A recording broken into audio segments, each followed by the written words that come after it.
제28장. 우리가 구조된 후에 안즉 그 섬은 멜리데라 하더라. 비가 오고 날이 차매 원주민들이 우리에게 특별한 동정을 하여 불을 피워 우리를 다 영접하더라. 바울이 나무 한 묶음을 거두어 불에 넣으니 뜨거움으로 말미암아 독사가 나와 그 손을 물고 있는지라.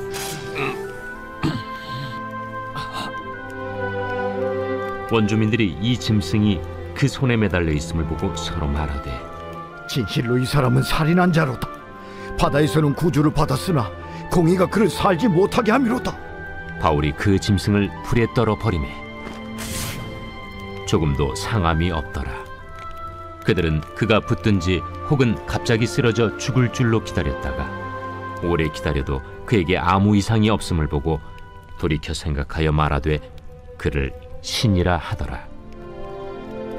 이 섬에서 가장 높은 사람 보블리오라 하는 이가 그 근처에 토지가 있는지라. 그가 우리를 영접하여 사흘이나 친절히 머물게 하더니 보블리오의 부친이 열병과 이질에 걸려 누워있거늘 바울이 들어가서 기도하고 그에게 안수하여 낫게 하매 이러므로 섬 가운데 다른 병든 사람들이 와서 고침을 받고 후한 예로 우리를 대접하고 떠날 때에 우리 쓸 것을 배에 실었더라. 석 달 후에 우리가 그 섬에서 겨울을 난 알렉산드라 배를 타고 떠나니 그 배의 머리 장식은 디오스구로라. 수라구사에 대고 사흘을 있다가 거기서 둘러가서 레기온에 이르러 하루를 지낸 후 남풍이 일어나므로 이튿날 보디올에 이르러 거기서 형제들을 만나 그들의 청함을 받아 이레를 함께 머무니라. 그래서 우리는 이와 같이 로마로 가니라. 그곳 형제들이 우리 소식을 듣고 아피오 광장과 트레이스 타베르네까지 맞으러 오니 바울이 그들을 보고 하나님께 감사하고 담대한 마음을 얻으니라. 오늘 말씀은 멜리데 섬에 바울의 일행이 머물게 되는데 여기에서도 하나님의 살아계심을 드러나는 역사가 일어납니다. 그리고 3개월 후에 겨울이 지나고 바울과 일행이 섬을 떠나 다시 로마로 향하게 되는 말씀이 기록되어 있습니다. 276명 모두가 멜리데 섬에 들어오게 됩니다. 그때는 늦가을이었기에 추위에 떠는 일행을 위해 섬의 원주민들이 특별한 동정으로 불을 피워 영접해 주었습니다. 안 그래도 비가 오고 있고 날은 찼기 때문에 모두가 나무를 주워다가 불을 피우는데 한 나무 묶음 사이에서 독사가 바울의 손을 물게 됩니다. 원주민들이 바울의 손을 물고 있는 독사를 보고는 바다에서는 구조를 받았으나 공의가 그를 살지 못하게 하였다며 바울을 살인자로 생각합니다. 아마도 바울의 몸에 포승줄 같은 것이 있어서 죄인의 신분임을 알아봤던 것 같습니다. 그러나 바울은 아무렇지도 않게 독사를 불에 떨어버리고 그저 해야 할 일을 해 나가는데 한참을 기다려도 물린 손이 붓거나 도구로 쓰러지지 않는 것을 보고는 원주민들이 돌이켜 신이라고 말합니다. 보통 섬에 살고 있는 원주민들은 샤머니즘이 강하기 때문에 아마도 인간의 모습으로 현현한 신으로 생각한 것 같습니다. 그러나 이 모든 것은 바울이 당한 위기를 통해 다시 한번 하나님의 능력과 하나님의 살아계심을 보여주고 있는 장면입니다. 그래서 위기라는 것은 저울과 같아서 위기, 위험도 되고 위기, 기회도 되기에 우리가 가진 겨자씨만큼의 믿음을 기회의 접시에 올리기만 한다면 하나님의 능력과 살아계심을 경험할 수 있게 되는 것입니다. 그래서 이 섬에서 가장 높은 위치에 있는 보블리오라는 사람이 근처에 땅을 가지고 있었기에 바울의 일행을 영접하여서 사흘 동안이나 친절히 머물게 합니다. 그때 보블리오의 부친이 열병과 이질에 걸려 누워 있었는데 그 사실을 알게 된 바울이 들어가 기도하고 안수하여 낫게 해줍니다. 이 소문은 온 섬에 퍼지게 되고 사람으로 현현한 신으로 생각한 바울에게 섬 가운데 병든 모든 사람들이 와서 고침을 받게 됩니다.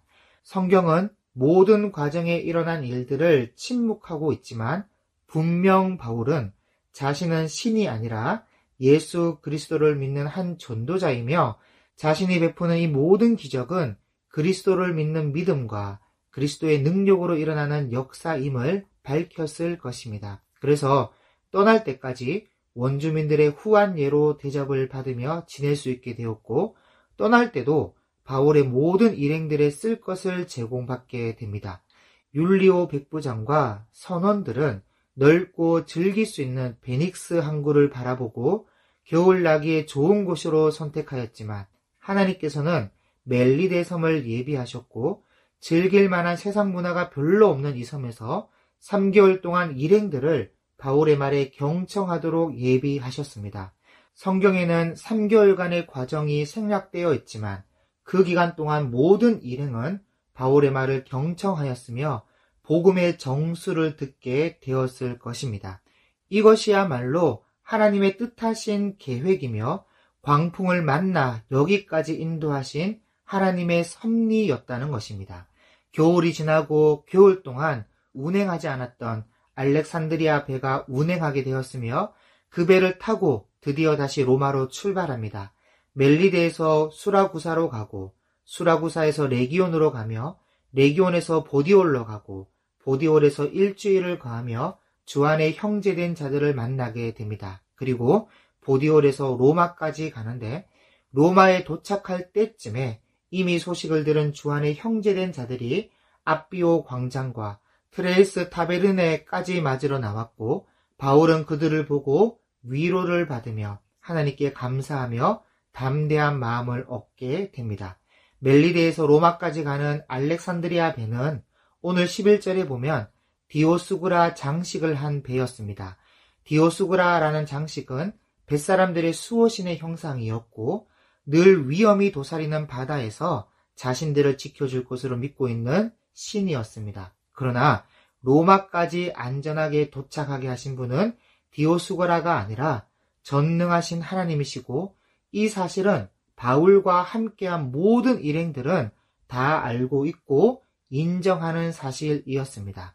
멜리데에서 로마까지 가는 모든 여정에는 디오스구라를 믿는 믿음으로 출발하지 않았고 분명 바울을 통해 듣고 배워 알게 된 하나님이 지켜주실 것을 믿는 믿음으로 출발하였을 것입니다. 그러므로 비록 광풍을 만나서 14일이나 고생하게 되고 살 소망까지 사라질 어려움을 겪게 되었지만 하나님께서는 바울을 통해서 이들의 안전과 살 소망을 허락하셨으며 바울의 말에 경청하도록 그 마음을 예비하시고 3개월 동안 안전하게 배울 수 있는 멜리데 섬을 예비하셨던 것입니다. 하나님께서는 원주민들과 바울의 일행이 어떠한 트러블이 생기지 않도록 바울을 통해 많은 역사를 허락하셨고 그곳에서도 복음이 흘러가도록 인도하여 주셨습니다. 그렇기에 하나님의 섭리는 사람들이 다 이해할 수 없고 사람들의 시선으로 전혀 보이지 않는 그 너머를 하나님은 보시고 계획하시며 인도하시고 온전히 그 뜻을 이루시는 것입니다. 그러므로 하나님을 사랑하고 하나님의 사랑을 입어 그의 뜻대로 부르심을 받은 사람들에게는 어떤 역경과 환난과 위험과 반대와 박해와 여러 가지 시험이 있더라도 모든 것을 넘어 합력하여 선을 이루심을 우리 모두 굳건히 믿는 저와 여러분의 삶이 될 수 있기를 주님의 이름으로 축복합니다. 기도하겠습니다. 하나님 아버지, 주님의 뜻하신 바에 따라 멜리데에서 복음을 듣게 하시고 안전하게 지내다가 로마까지 인도하여 주신 은혜를 함께 살펴보았습니다. 광풍을 만났을 때는 아무것도 알 수 없었지만 섬에서 3개월을 보내는 동안 바울을 통해 복음을 듣게 하시며 로마까지 안전하게 인도하시는 하나님의 역사를 보았을 때 그 섭리와 계획에 탐복하지 않을 수가 없음을 고백합니다. 하나님의 사랑을 입은 우리의 삶 속에도 주님의 섭리가 있음을 믿고 어떤 상황 속에서도 그 뜻이 이루어질 때까지 주님과 늘 동행하는 우리의 삶이 되도록 인도하여 주옵소서. 감사드리며 예수님의 이름으로 기도드립니다. 아멘.